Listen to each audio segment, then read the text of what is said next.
मन बिना देखे नहीं मानेगा, निषेध में आकर्षण हुआ करता है। जितना मना करोगे, ये पहले के समय जब दुल्हन मन के आती थी ना, इतना बड़ा घूंघट रहता था, पूरा गांव घूंघट उठा के देखता था। फ्री में नहीं, नोट दिए जाते थे, लिफाफे दिए जाते थे।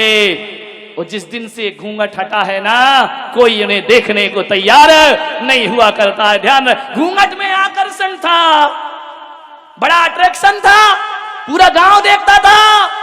अब काय का घूंघट, काय का घूंघट। विचार करिए, अब तो ससुर जी को शर्म लगे तो वही रुमाल डाल दे। ध्यान रखें, घूंघट खत्म हो गया। इसलिए तो झगड़े ज्यादा हो गए। पहले दिन दिन भर पत्नी का मुंह देखने नहीं मिलता था, इसलिए शाम को बड़ा प्यार आता था। अब तो दिन भर ही शकल देख देख के हैरान हो गए।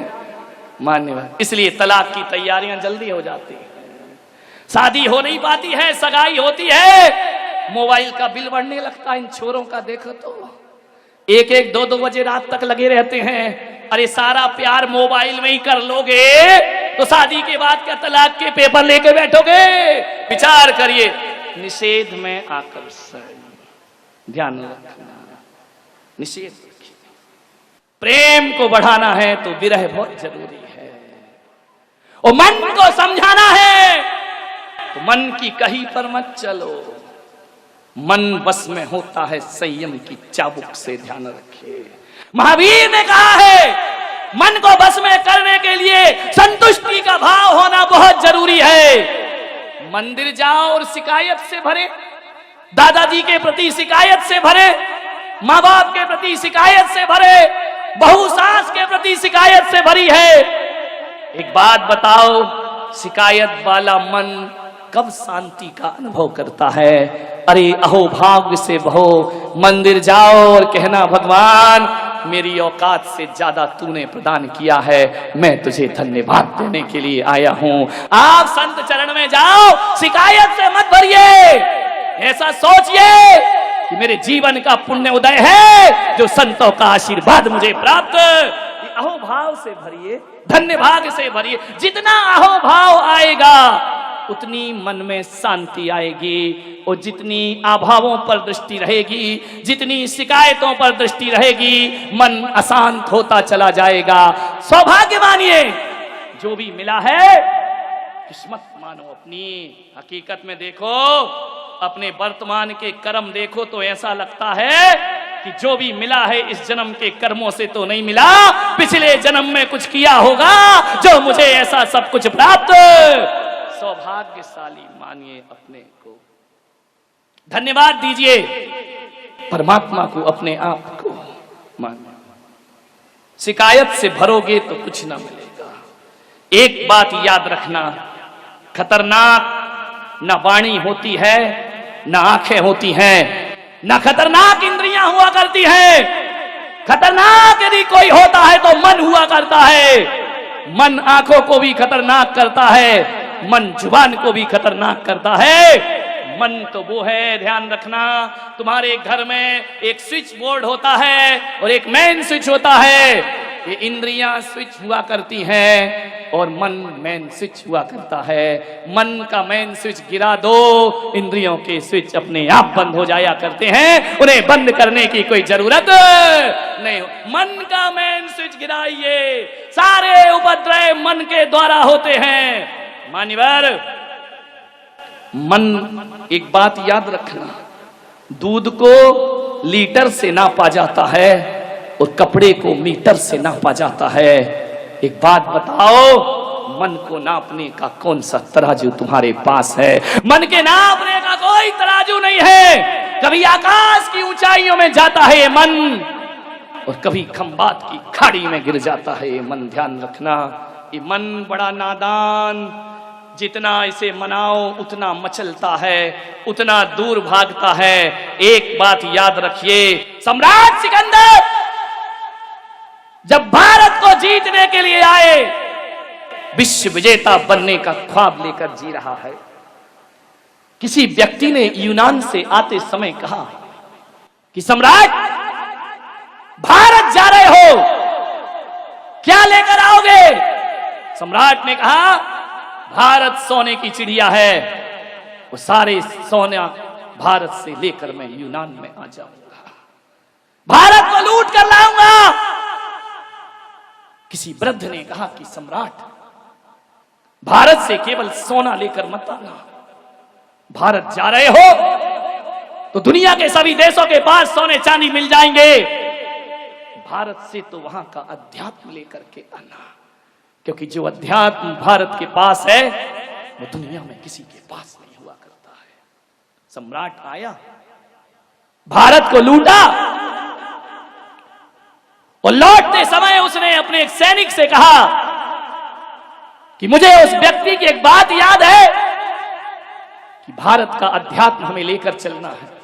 जंगल से घोड़ों पर गुजर रहा था, एक झरने के नीचे दिगंबर मुनि विश्राम कर रहे हैं। सैनिक पहुंचा, नग्न दिगंबर काया, हाथ का सिरहाना, धरती बिछाना, आकाश ओढ़ना। उसने जाकर के कहा संत जी सम्राट बुलाते हैं तुम्हें। संत ने कहा कौन सम्राट? अरे सम्राट सिकंदर, विश्व विजेता सिकंदर। अरे संत ने कहा मैं किसी सिकंदर को नहीं जानता। बोले अरे सारी दुनिया उसे जानती है और तुम नहीं जानते हो। बोले मैं नहीं जानता किसी सिकंदर को। अरे बोले वो सम्राटों का सम्राट है। अरे बोले होगा, मेरे किस काम का? अरे बोले तुम्हें अपनी जिंदगी से प्रेम नहीं है, किस जिंदगी की बात करते हो? हम जिंदगी से प्यार नहीं, हम आत्मा और परमात्मा से प्यार करने वाले लोग हैं, और यदि आत्मा और परमात्मा के लिए ये जिंदगी छोड़ना पड़े तो भारत का संत उसके लिए तैयार हुआ करता है। एक बात याद रखना, जाओ सम्राट से कहना हम लोग शरीर छोड़ सकते हैं मगर सिद्धांत नहीं छोड़ सकते हैं, हम उस देश के रहने वाले लोग हैं। बोले सम्राट आपको बुलाते हैं। संत ने कहा बड़े बड़े सम्राट हमारे चरणों में आते हैं, हमें कोई सम्राट बुलाए इतनी ताकत किसी में। बोले तलवार से सर अलग कर दिया जाएगा। बोले इसकी परवाह कब है मुझे? जाओ तुम्हारे सम्राट को बोलना भारत का संत तुम्हें आदेश करता है, उसे जरूरत है तो वो मेरे पास आए। हमारी भारत की परंपरा है कि प्यासा कुएं के पास जाता है, कुआं कभी प्यासे के पास नहीं जाया करता है। सम्राट सिकंदर के कान में शब्द पड़े, घोड़े पर बैठकर आए, रकाब पर पैर रखा हुआ है। सम्राट ने उस संत को देखा, कल्याण मुनि उस संत का नाम था। सम्राट ने कहा है भारत के संत, मुझे देख, पूरी दुनिया जीती है मैंने। संत ने कहा ओ भिखारी, तूने दुनिया जीती है, मुझे देख, खुद को जीता है मैंने। ध्यान रखिए, हमारे यहां वो विश्व विजेता नहीं होते जो दुनिया जीतते हैं, हमारे यहां वो विजेता होते हैं जो अपने मन को जीता करते हैं। बोले चलो हमारे साथ। संत ने कहा साइड हट, कैसा सम्राट है तू? आकाश की फ्री में दी हुई धूप भी ले रहा है, तुझसे बड़ा भिखारी दुनिया में कौन होगा? सम्राट को चोट लगी, घोड़े से नीचे उतरा। बड़े बड़े दुश्मन मैंने देखे, मगर ऐसा ना देखा जो दिल पर चोट कर रहा है। उसने कहा कि संत जी, मेरे एक वृद्ध ने कहा है कि भारत से जब लौटो तो अध्यात्म लेकर के लौटना, मैं तुम्हें अपने देश ले जाना चाहता हूं। संत ने कहा जानता है अध्यात्म क्या होता है? जरा एक बात बता सिकंदर, ये जो सारी दुनिया में लूट खसोट कर रहा है तू, ये सारी दुनिया को जो जीत रहा है, बोल इसके बाद तू क्या करेगा? बोले मैं पूरे विश्व को जीत लूंगा। सम्राट जरा ये बता तू करेगा क्या उसके बाद?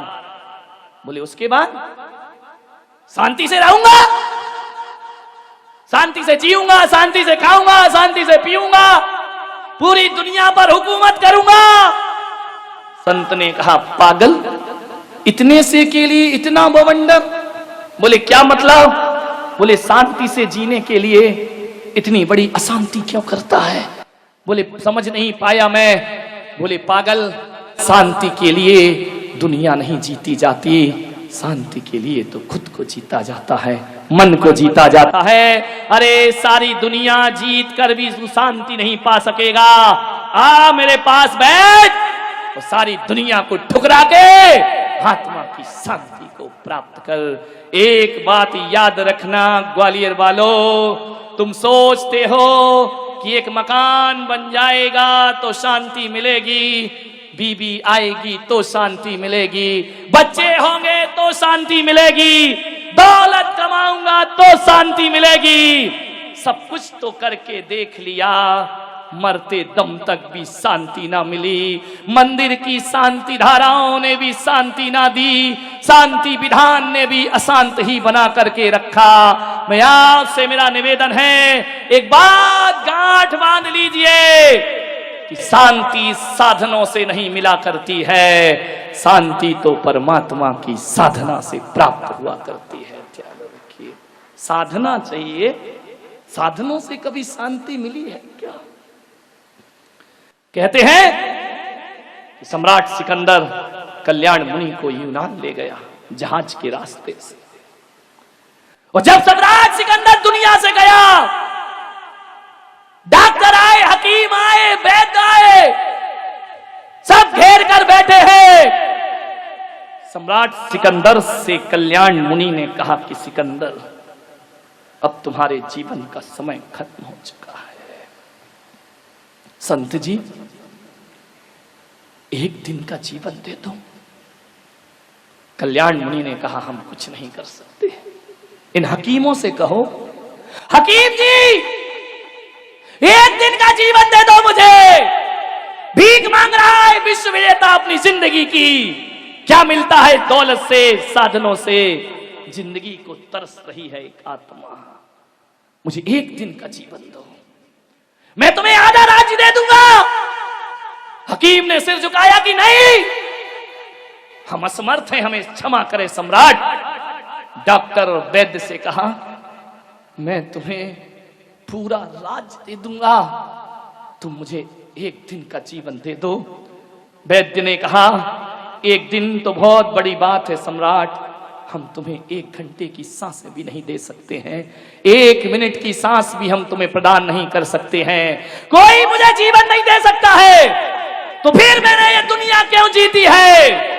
क्यों तलवार की धार से हजारों का बेगुनाहों का खून बहाया? आज सम्राट को पता चलता है, वह इतना कहता है, फिर एक काम करो, जीवन नहीं दे सकते कोई बात नहीं, ही काम कर देना कि सम्राट तो मरते समय समझ रहा है, ये दुनिया जीते जी समझ जाए, जब मेरा जनाजा उठे मेरे दोनों हाथ ताबूत से बाहर निकाल देना। बोले इससे क्या होगा? बोले ताकि ये दुनिया समझ ले, जान ले कि आया था जब सिकंदर हौसले तो वाली थे, और जब गया था दुनिया से दोनों हाथ